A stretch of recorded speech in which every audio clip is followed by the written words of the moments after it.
Dalemi tani fokusohemi si çdo të hëndet premte me ekspertin ekonomist, me kolegun Fatos Çoçoli për sa i përket programeve ekonomike të dy forcave kryesore politike. Sot do të flasim për taksat, pra për PD-n dhe PS-n, çfarë propozojnë ato për sa i përket taksave, sa fiton dhe humbet buxheti i shtetit. Çoçoli, përshëndetje dhe faleminderit. Përshëndetje, faleminderit për ftesën, dashur Ertil. Ta nisim tani se taksat janë shumë të rëndësishme. Çdo parti politike në fakt thotë do ta ul, do ta bëj zero, do ta bëj këtë. Konkretisht çfarë propozojnë palët politike kryesore?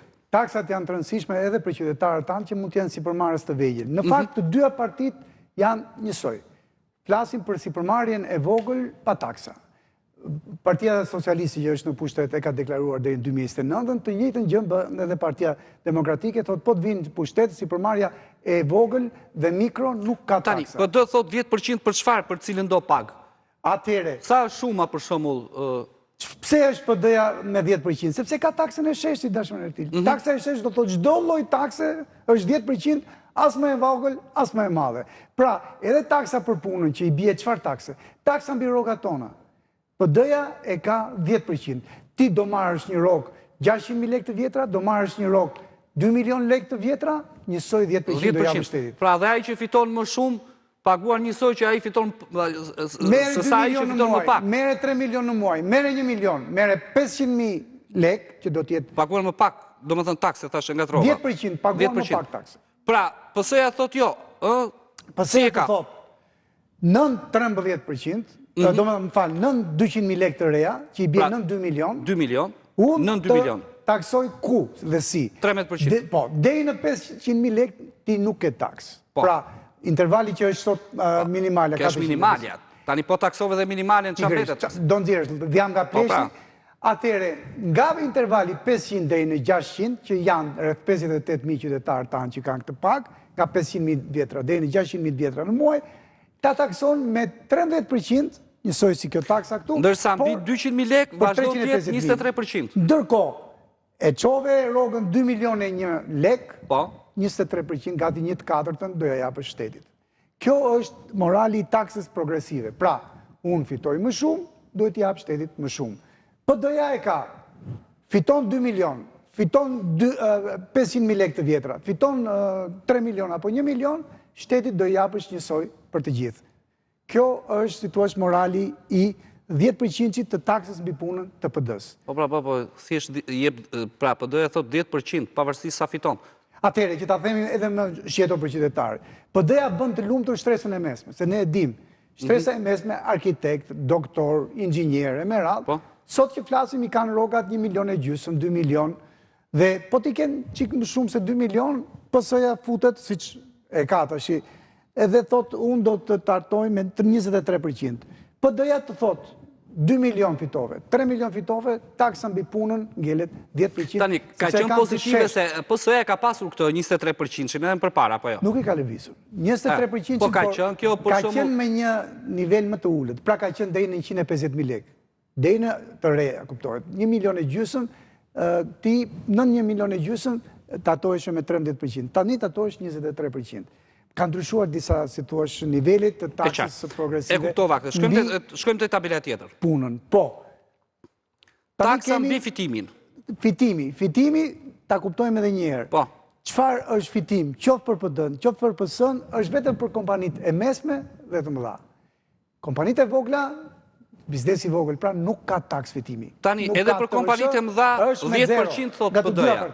Atëre, PD-ja nuk lëviz, e ka taks të sheshtë. Thotë, ti je biznesi vogël, je biznesi madh, ke xhiro më shumë se 150 milion lekë të vjetra në vit, apo 2 miliard lekë të vjetra që i thonë 2 milion euro në vit, pra biznesi vogël, biznesi mesëm, biznesi madh, unë nuk dua t'ja di. Unë taksën ty ta vë 10%. Ideja pse është, dhe morali i PD-s në këtë rast, është që në rast se ti je një biznesi madh, ke fitim të lartë, unë mos të tatoj fitimin tëndë, jo më shumë se 1/10, pra 10%, në mënyrë që ti qëfar të hapësh vendet reja pune, ta investosh atë kapital. Kjo ka ecur. Po ku e verifikon që... Ka ecur në 2007-2009, pastaj si zor. Kanë ikur ato kohë me fjalë për këtë lloj. Tani, PS-ja thotë tatim fitimi 15%. Atëre PS-ja nuk e ka të lëvizur. E ka patur 12 vjet rresht, që në 1 janar të 2014, se deri tashti 15% nuk e lëviz. Thot, kjo është tatimi për fitimin. E mesme e madhe qofsh. 15% e ka. Si, edhe e mesme dhe e madhe. Pra, ky mesmi paguar njësoj sa ai që fiton me miliona euro. Ky mesmi paguar njësoj sa ai që fiton në miliarda. Do më thënë, një njeri që ka të ardha 20 milion euro në vit, se ka kompani këtu, të fitimi apo 30 milion... 15%. 15% sa ai që mund të ketë ardhur e zëm 200 milion apo mos më pak. Kjo është oferta e partisë sot me në fuqi. E kanë thot 12 vjetë reshtë, 11 vjetë gjysëm. E qartë. 15% nuk ta lëviz. Pra është një lloj garancie për biznesin e konsoliduar që kjo është një politikë që nuk ndryshon. Në rast se regjia na ndihmon, shikojmë se çfarë humbim, se ti vole me të drejtë. Pra, çfarë fitohen, çfarë humbim? Atëherë, taksa mbi kapitalin. Atëherë shikojmë çfarë taksa mbi kapitalin. Ktu është ajo që quhet dividendi. Pra, çfarë është dividendi? Kur janë këto shoqëritë aksionere që quhen Nertil, pra shoqëritë me shumë kapital, me kapital shumë të madh, atëherë se më kujtohet dividendi. Tani vërtet e ka 10% se u bë dhe ngatres me Berishën në një takim që tha do ta bëj tha 10%, i tha një nga ata shitjet. E kemi 8, edhe prapë ka lënë 10 PD-ja. Pse? Se ka një moral. Thot, PD-ja që unë jam për taksë të sheshtë. Nuk kam për të lëviz taksa unë. Ase qoj progresive 15 këtë tatim fitimi, ase qoj 23 dhe bën kompensimin këtu thua ti tek dividendi. Unë dividendin e ka 8% PS-ja tani, unë 10% të mbaj. Nuk të ka thënë që do ulen për dividendin 8, se pastaj i ikën dhe morali, se tani ti po e ofron që po e ofron të sheshtë për të gjithë. Pse njëre që nga me i barabarë se sa tjetër. Në këtë kuptim, dividendi i PS-s është rast, si tu është i rallë, është më i ullet se dividendi i PD-s, përsa i përket kompanive që janë me aksionere, pra që kanë kapital të konsiderueshëm. Kjo është politika që ofrojnë të dyja partitë sot. Jo, po PD-ja këtë e ka 2% më lartë. Po, ama... E ka jo keq, pavarësisht se duket më lartë. 2% më të lartë. Kas për ato që ftojnë shumë. 8 edhe 10, por kur ke miliarda në lojë, miliarda lek flasë gjithë, me miliona ose 10 miliona euro, ai 2% që bën punë. Sigurisht bën diferencë. Mirë, shkojmë te grafika tjetër. Atëherë, folëm për sistemin e taksave që do aplikojnë të dyja partitë, në rast se sërish fitojnë njëra apo tjetra edhe vinë në pushtet. Tatim fitimi me dhe pa taksën e sheshtë. Pse? Sepse PD-ja të thotë që unë fitimin do ja tatoj më pak, po të ardhur do t'i kemë shumë. Të shikojmë të ardhur që ka marrë buxheti jonë i shtetit për vitin që sa mbaroi, pra për vitin 2024. Nga tatim fitimi. Po, më shumë se gjysmë miliardi euro, 570 milion euro nga tatim fitimi kompanive të mesme dhe të mëdha. Të shikojmë se sa është planifikimi. Sepse ma përmendët Çoçolin Fal që tha që janë këto profesionet e lira, se u bë ai debati që rrëzojnë pas gjykata kushtetuese. Tani nga 570 milion euro, sa i merren atyre që ne i quajmë super të pasur dhe sa i merren atyre që është shtresë mesme?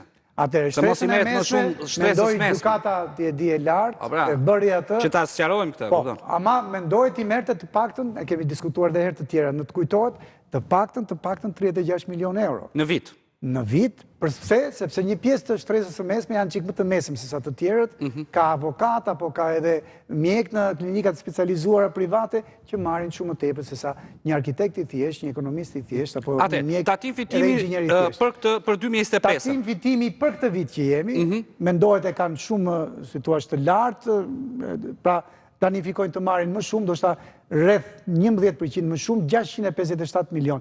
Shiko si të zbret tatim fitimi po ta ketë PD-ja. Në rast se PD-ja e merr, nga 1 janari ajo do thot taksë sheshtë.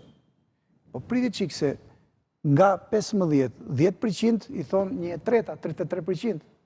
Pesa, në përqindje i thon 1/3. Atëre, 1/3 e 657 milion eurove, dashur Nertil, të konvertohet në humbje për buxhetin e shtetit. Ne do ta shohim edhe në grafikun e tjetër të fundit që kemi. Për sot ka humbje rreth 216 milion. Prandaj dhe tatim fitimi që do të mbledhi PD-ja në rast se vjen në pushtet, e mori pushtetin. Në shtator bën qeverinë. Votohet nga parlamenti, në 1 janar thot unë do vendos taksën e sheshtë. Nga 1 janar 2026 deri në 31 dhjetor të 2026-s, tatim fitimi që mbledh PD-ja është 421 milion euro, 216 milion euro më pak se sa mendohet që do të mbledhi Partia Socialiste për këtë vit. Pra, parashikimi është këtë vit 657 milion, në rast se nga 1 janari 2026 kemi taksën e sheshtë të PD-s, tatim fitimi del 216 milion euro më i pakët. Gjithnjë me llogaritjet parashikimin për këtë vit se sa do të jetë ky tatim fitimi. Çfarë nënkupton kjo? Kjo nënkupton që vërtet buxheti i shtetit mbledh më pak, por ama janë shpresat që ndoshta biznesi mund të motivohet të Po kjo jep një frymarrje shtresës mesme. Tu frymarrjen e shtresës së mesme e ke të plot ku, e pam ke pagat. Pse? Sepse në rast se ti konsideron shtresë mesme, një arkitekt, një ekonomist, një inxhinier që sot të merr më shumë se 2 milion lekë të vjetra në muaj, atëre me PD-n do marri vetëm tatimin 10%, me PS-n e ka 2.3 herë më të lartë, 23%. Kjo është ideja e, si thua, lehtësimit të shtresës së mesme. Përsa i përket buxhetit shtetit, me grafikun tjetër që ose na lejon regjia, e kemi edhe grafikun do të shikojmë edhe si freskohet buxheti shtetit. Pra, vërtet mund të lehtësohet. Humbjet në vit nga vendosja e taksës së sheshit. Atëre, e shpjeguam tatim fitimin. 216 milion euro, nuk i thon pak, është 1.5 1 miliard brenda një viti. Po të kemi 4 vjet, i bie që afrohesh ke 1 miliard euro humbje. Pra mbi 860 milion euro humbje nga tatim fitimi në qoftë se do bëhet 10%. Shiko sa është fitimi i qytetarëve, se këtu humbja në buxhet nga tatimi mbi rrogat del automatikisht fitimi i qytetarëve. 18 milion euro, qytetarët ndihen më mirë në rast se është Partia Demokratike, sepse paguajnë më pak. Buxheti i shtetit do të ndihet më keq. Tani duhet parë, ekonomia i dashur Ertil është arti i së mundurës, na duhen më shumë të kemi para në buxhetin e shtetit, apo të kemi më pak para dhe qytetarë që marrin para më shumë. Kjo është një pikpyetje e madhe, ekonomistët përpiqen të japin një përgjigje, por për qytetarin, kjo është politika e taksave, qoftë e njërës parti, qoftë e partisë tjetër, me të mirat dhe të këqijat e saj. Unë si ekonomist nuk jam fort i lumtur me taksën e shesht. Pse? Sepse buxheti do të ketë më pak të ardhurë, si qytetar, po të isha i mesëm dhe të merja. Varfërohet buxheti, thoni jo, po pasurohet individi, më qytetari. Shumë dakord, atëre pasurojmë një pjesë të individit dhe varfërojmë buxhetin e të gjithëve. Si na del më mirë, qytetarë do të vendosin më 11 maj. Neve këtu jemi për të thënë qytetarëve, me këtë sistem page, taksash dhe taksas mbi pagat, që ofron PS-ja, ke X lek në buxhet. Me këtë sistem që të ofron PD-ja, ke Y lek në xhep pak më shumë, një pjesë e qytetarëve tanë, por Z lek më pak në buxhetin e shtetit. Gjithsesi, sepse ne kemi marrë vetëm dy partitë e mëdha, po e prekim pak shkurt pa hequr grafikët. Ka dhe partitë Po të tjera partitë e tjera i parafrojnë apo ka ide interesante në programet e tyre, për herë të parë, dhe duhet i përshëndesim, programet e tyre ekonomike janë të plota, hera e parë që partitë më të vogla dalin me programe shumë... Pra që dalin me program ekonomik, jo thjesht, do më thënë që mbaj fjalime. Serioze, konkuruese, unë do t'isha, si gjera do parti që të fitoj, dashur Ertil, të bëj një ekip kombëtar të programit të vetë ekonomik. Çfarë të kupton ekipi kombëtar? Që një ide të mirë, të një partije të vogël, çfarë do lloj partie nga këto të voglat. Por ama që ka vlerë për qytetarët tanë, le ta marri. Është si puna në një kampionat futbolli, kur bën ekipi kombëtar. Ke një lojtar shumë të mirë edhe të një klubi të vogël, merre atë se të duhet për ekipin. Po vendet e rajonit si e kanë taksimin, si e kanë tatim fitimin, si e kanë tatimin mbi rrogat, si e kanë dividendin. I lutem regjist të pestën. Tek Shiko si e kemi vendet europiane. Atëherë. Strukturat tona këtu nuk kanë më tatim të sheshtë të pastë. Ke shkuar në Evropë, mendova mos do ishim në rajon, po okay. Edhe në rajon, ti them kështu me qenë se nuk e kemi si ashtu. E ka patur Mali i Zi tatim të pastër të sheshtë, që në 2007, një lloj me ne, e ka nisur tatimin e sheshtë. Pa qeveritë ndryshme që ndruan Gjukanovici e me radhë, edhe pan që nuk nxirrin shumë para, e bën të përbërë, si quhet e përbërë. Një pjesë e ke tatim të sheshtë, një pjesë e ke tatim progresiv. Dhe e kanë ndryshuar. Mali i Zi e kanë ndryshuar. Bosnia e Hercegovina e kanë kaluar progresiv. E kanë kaluar gjysmë progresiv, gjysmë taksë sheshtë. Lejohet. Është një sistem që funksionon, sepse sistemet e taksave dashur Ertil nuk kanë prapavi politike, nuk kanë ideologji në mes. Sistemi që ti zgjedh është sa mund të grumbullosh më shumë para në buxhetin e shtetit pa rënduar biznesin tënd. Kaq është logjika edhe morali i taksave dhe sistemeve të tyre. Kështu që shikoje, taksat vendet europiane me taksë të sheshtë, në 2007 kush e kishte përveç Marit të Zi? Maqedonia e Veriut. që si ishte e veriut. E ke parasysh vonë po ama Maqedonia. E kishte Bosnia Hercegovina, e kishte Serbia. Taksën e sheshtë. Po. Tani ka kaluar. Pra, tani kemi vetëm 6 vende evropiane, ti përmend po duash, edhe të gjitha vendet evropiane që kanë taksën e sheshtë të pastër tashti. Nga vendet e Bashkimit Evropian, e ka Rumania, e ka Bullgaria, e ka Letonia. 3. Nga vendet e tjera që si thua nuk janë brenda Bashkimit Evropian, e ka Gjeorgjia. Sa i kanë të ardhurët ato? Po, këtu mund të Gjeorgjia se përsa i përket Bullgarisë, popullsia është më e madhe. Ndalim të Gjeorgjia që nuk është në BE. Gjeorgjia është vend deri diku i krahasueshëm. Me ne, po. Nuk është në BE, pavarësisht përpjekjeve. Ama një studimi i fundit Fondit Monetar Ndërkombëtar të thotë që ke vendet që kanë taksë të sheshtë të pastër si ekonomi, të ardhurat për frymë qytetare janë pak më të ulta se sa vendet e ngjashme rreth e rrotullt. Çfarë do të thotë kjo? Gjeorgjia me kësht me Azerbajxhanin. Shikoj taksat që përdor Azerbajxhani, e ka taksë progresive. Shikoj nivelin e jetesës së një qytetari gjeorgjan me qytetarët Azerbajxhanës. Azerbajxhanasi e kalon me themi 4-5%, nuk është në shifër kush e di çfarë madhe, niveli e kanë fjalën të ardhurat për frymë, por këtë shpjegim dhe konkluzion ta nxjerr Fondi Monetar Ndërkombëtar nga një studim i fundit mbi format dhe efektivitetin e sistemeve të taksave nëpër botë. Kjo çfarë do të thotë? Kjo që për neve, për shembull, e ka Hungaria. E ka Hungaria. Si e ka Hungaria? Taksë të pastër të sheshtë, por nuk e ka 10%. Sa e ka? E ka 16%. Taksën e sheshtë? Taksën e sheshtë. Mbi gjithçka. Taksë mbi pagat, taksë mbi biznesin, taksë mbi fitimin, taksë mbi dividendin. Pra 16% ku ka përfshirë të gjitha. E pra ka përfshirë të gjitha. Ama e ka në një nivel të lartë. Të njëjtën gjë e ka Letonia, që është vendi i vetëm nga vendet balltike që i ka rezistuar heroikisht, të themi kështu, në këto 15 vitet e fundit. Lituania dhe Estonia e ndruan. E kanë patur përpara, 23 vende kanë qenë përpara 15 vjetësh. Kjo është historia e taksës së sheshtë. Tek vendet tona të rajonit e kanë patur të pasur Malizi, Maqedonia e Veriut dhe Bosnia Hercegovina. E ka patur edhe Serbia kaloi në tatim progresiv.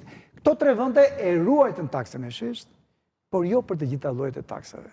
Për taksën e punës e kanë të sheshtë. Si merr 3.000 euro në Maltëzia, po merr. E qartë. Kemi dhe i grafik tjetër, kalojmë te tabela e radhës. Atëherë, sa e kanë vendet europiane? Atëherë, këto janë që ju përmendët, tani më ke marrë mirë, më ke marrë Armenin shumë mirë, Moldavin dhe Bullgaria e Rumania pavarësisht se janë në BE. Hungaria e Estonia po e po. Atëherë Armenia të ndalemi dhe te Moldavia. Që të bëjmë dhe krahasimet, Moldavia është vendi më i varfër. Po, prandaj ndalemi këtu. 12%. Në nivel, po. E ka 12% taksën edhe e ka taksë të sheshtë, të pastër. Nuk e ndryshon, është politikë e qeverisë atje. Po Armenia 20%? Armenia i ka 20%, pse? Armenët janë njerëz të zgjuar, dhe çfarë duan me këtë? Nuk është një vend që ka shumë të ardhura, për shembull siç është e folën për Azerbajxhanin apo Kazakistanin nga pasuritë kombëtare. Atëherë ajo shef të vetme mënyrë për të marrë të ardhurat për shtetin e saj, biznesin. Po pse Rumania dhe Bullgaria, që janë 2 vende të Bashkimit Evropian, e kanë 10% Çoçoli? Është një politikë populiste të 2 qeverive që po janë BE, mo?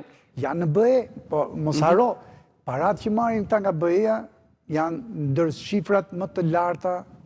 Se janë 2 të fundit që janë futur? Sepse janë 2 vendet e fundit që janë futur. Bashkë me Kroacin, po. Në 2007 në të kujtohet, dhe që nga koha kur u futën, u rritë shumë niveli jetesës i këtyre qytetarëve, edhe pse e kishin taksën e sheshtë 10%. Përse fondet e Bashkimit Evropian. Ja përse njëra prej partive tona e ka, si thua, përqafuar, e ka lidhur me shalla, apo me çfarë do duash ti, me pelerin, idenë që të futemi në Bashkimin Evropian sa më shpejt. Pastaj ndryshon dhe taksimi, thonë jo. Ideja e taksimit në momentin kur do marrësh shumë para, flitet për 1 miliard euro neto nga Bashkimi Evropian, në momentin që do jesh antar me drejtat plota, urojmë të jemi edhe më herët se 2030, ato 1 miliard euro ta bëjnë të mundur që me taksimin të jesh edhe më tolerant. Okej, Çoçoli, të falenderoj shumë. Falenderoj unë ty për Ishe kënaqësi, do të takojmë të premten, sot live në Shqipëri. Ka mbritur në fund, lajmet tona i gjenin koreale në shqiptarja.com në orën 15, edicioni qendror, ki lajmeve në mënyrë më të zgjeruar. Ndajemi këtu, minuta kopshi.